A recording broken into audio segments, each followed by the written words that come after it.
Dans ce module, nous allons voir comment gérer la page de résultats et affiner notre recherche grâce à de nombreuses fonctionnalités que nous avons ici à droite de notre écran. Nous avions donc fait une recherche dans le secteur de la santé, dans 4 bases de données, et nous cherchions de l'information sur la présence ou non de radioactivité dans l'eau potable. Et nous étions arrivés à un résultat au-delà de 2000 documents. Nous pouvons faire directement une limite dans le temps, et nous avons ici à notre disposition un graphique, une représentation graphique intéressante qui nous montre que notre recherche est en fait d'actualité. On a pas mal publié ces dernières années. Alors soit nous allons jouer avec la barre de régulation et nous la faisons progresser vers les années qui nous intéressent, donc disons à partir de 2000, et nous actualisons notre résultat en cliquant ici sur le bouton actualiser, et la représentation graphique va alors se montrer par année. Donc nous allons avoir la possibilité de dire que nous souhaitons des documents à partir de 2005 par exemple, et de nouveau cliquer sur le bouton actualiser. Donc ça, nous avons fait 2 manipulations. Une autre façon de procéder, je vais d'abord effacer cette limite que je viens de vous montrer. Donc je clique ici sur le petit carré orange et je vais actualiser et limiter mes documents sur une date de publication en utilisant la deuxième possibilité, c'est-à-dire en entrant une période spécifique. Et ceci à ma préférence parce que ça va nettement plus vite. Donc, vous pouvez entrer ici l'année à partir de laquelle vous souhaitez limiter vos résultats. Évidemment, vous pouvez également prendre un autre format de date si vous voulez être plus précis. Mais moi, 2005 me suffit. Donc, je vais entrer à partir de 2005 et cliquer sur le bouton actualiser. Donc là, maintenant, j'ai un résultat qui va me présenter uniquement les documents qui ont une date de publication à partir de 2005, et nous avons maintenant 922 résultats. Avec ici la petite astérisque qui montre que, si ça se positionne convenablement, qui montre en fait que les doublons ont été enlevés. Mais ici, je n'arrive pas à le présenter. Voilà, les doublons sont exclus de la recherche et du calcul des résultats. Donc il y a un algorithme de dédoublonnage qui est actif en permanence dans le système, mais il n'arrivera à dédoublonner vos résultats lorsque vous êtes en recherche multibase que si vous obtenez un résultat inférieur à 5000 documents. Au-delà de 5000 documents, le montant est trop important pour que le dédoublonnage soit effectif. Maintenant, pourquoi est-ce que je vous explique ceci? Parce que vous pouvez en fait modifier l'ordre des bases de données. Donc les doublons sont supprimés, mais vous pouvez modifier l'ordre des bases de données dans lequel cela a été opéré. Vous voyez ici que les bases de données sont ordonnées de façon alphabétique.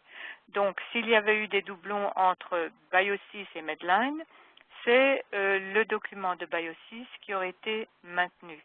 Si ceci ne vous plaît pas et vous préférez garder les documents de Medline et pas ceux de Biosys, vous pouvez réorganiser la façon dont les bases doivent être observées.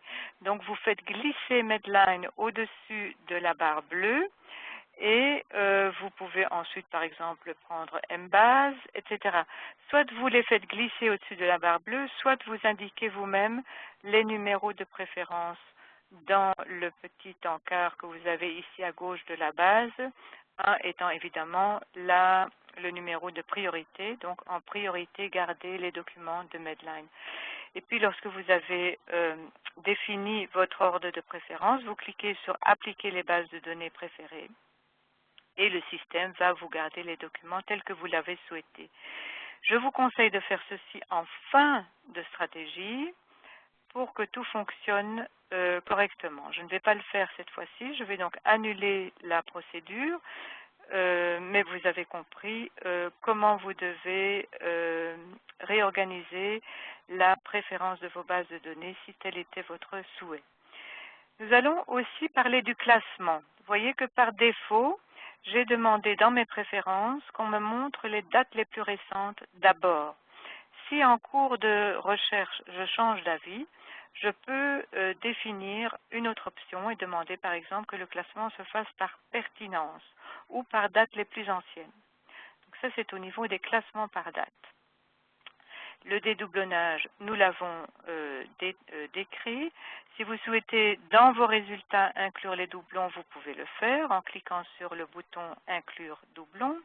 Et puis nous avons à notre disposition différents filtres de restriction sur des champs d'indexation qui sont communs aux bases que nous avons recherchées. Donc, si nous souhaitons voir quelles sont les publications qui ont été retrouvées, avec un ordre de préférence. Vous voyez ici, vous avez les résultats, c'est un genre de petite analyse statistique.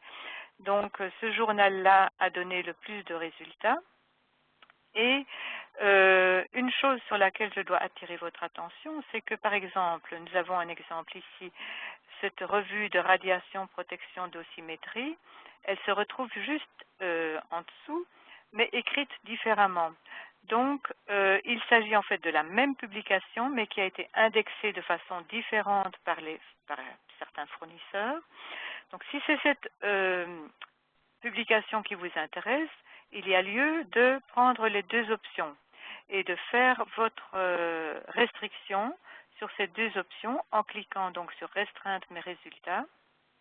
Et nous allons voir combien de documents nous obtenons après cette restriction-là. Donc, je vais voir maintenant combien de documents le système me retourne.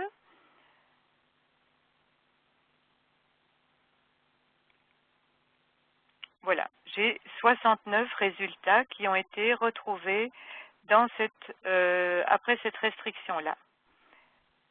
Vous voyez ici, j'ai ma restriction sur cette revue et sur cette revue-là. Maintenant, si vous faites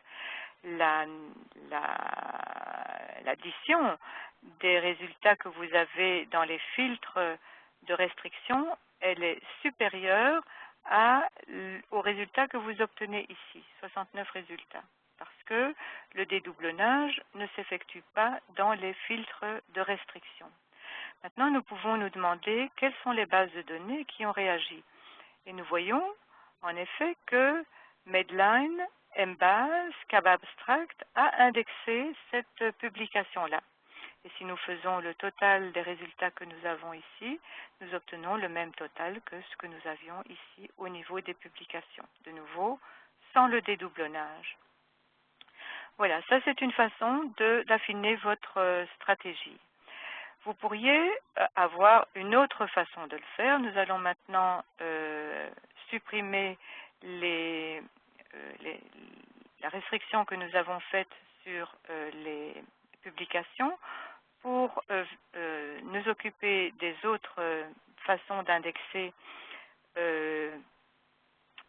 les documents. Donc la date de publication, je la laisse. Ici, nous pourrions aussi décider que nous souhaitons en fait ne garder que les conference papers, par exemple, ou que les conference proceedings, puisque ce sont des documents, des types de documents qui sont indexés dans nos bases de données. De nouveau, vous pouvez inclure ou exclure suivant votre choix. Autre chose que nous pourrions faire, c'est regarder les sujets. Les sujets, ce sont en fait les descripteurs, les mots-clés que les différents experts des bases de données ont assignés, donc ont attribués aux différents documents qu'ils sont passés par leurs mains. Et nous avons ici toute une liste de descripteurs intéressants que de nouveau nous pouvons choisir ou nous pouvons en éliminer d'autres. Nous pouvons par exemple décider que nous ne souhaitons avoir que les documents qui ont été indexés avec le radium. Où est-ce que j'ai vu radium ici, juste un peu avant, avec le radium, les radiations avec le radium, etc. Donc soit de nouveau vous incluez, soit vous excluez. Une autre chose que vous pouvez faire, c'est enregistrer la liste, et vous avez ici différents formats pour le faire. Par exemple, en Excel, nous allons le faire pour vous montrer. Vous avez alors un document Excel qui va s'ouvrir et que vous pouvez sauvegarder sur votre ordinateur et ainsi garder à votre disposition toute une liste de mots-clés qui vous seront ou vous serez bien utiles pour d'autres stratégies dans ce secteur-là, ou en tout cas reprenant ce genre de mots-clés-là. Donc les sujets, n'oubliez pas, ce sont les descripteurs.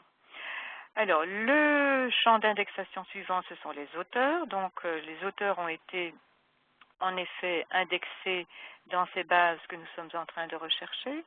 Et nous voyons, de nouveau rangés par ordre, par ordre d'occurrence descendante, les auteurs qui ont travaillé sur ce sujet. Nous voyons par exemple que Errol Kam et Ahmet Bozkurt semblent être, et même Patrick Gourmelon, semblent être des experts dans le secteur.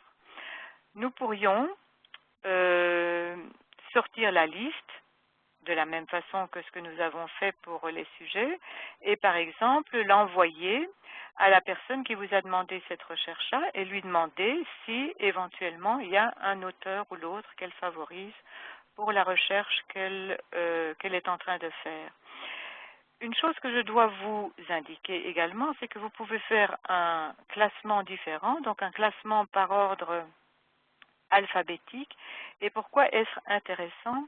Tout simplement parce que vous allez voir que les auteurs, comme les publications, sont parfois indexés de façon différente. Donc nous avions ici un auteur qui s'appelait Bozkurt Ahmet, qui nous renvoyait par exemple 13 documents, mais nous le voyons ici indexé en Bozkurt,A et ici en Bozkurt,A point. Donc si cet auteur nous intéresse, il y a lieu de choisir les trois options pour être sûr d'obtenir les documents qui ont été écrits par cet auteur-là. Donc de nouveau, ce sont des indexations qui ont été faites différemment par les différents fournisseurs des bases de données que nous sommes en train de consulter. Voilà, ceci c'était pour les auteurs. De même, les langues, si nous ouvrons ceci, nous voyons que nous avons différentes options de langues. Les langues ont été donc écrites dans en anglais principalement, et les autres langues sont donc les langues qui ont été les langues d'origine. Bien sûr que les résumés que vous voyez sont des résumés en anglais. Voilà, nous arrivons au bout de nous arrivons ici au bout de nos filtres de restriction. Les bases de données, nous les avions vues, nous avons vu comment elles ont réagi.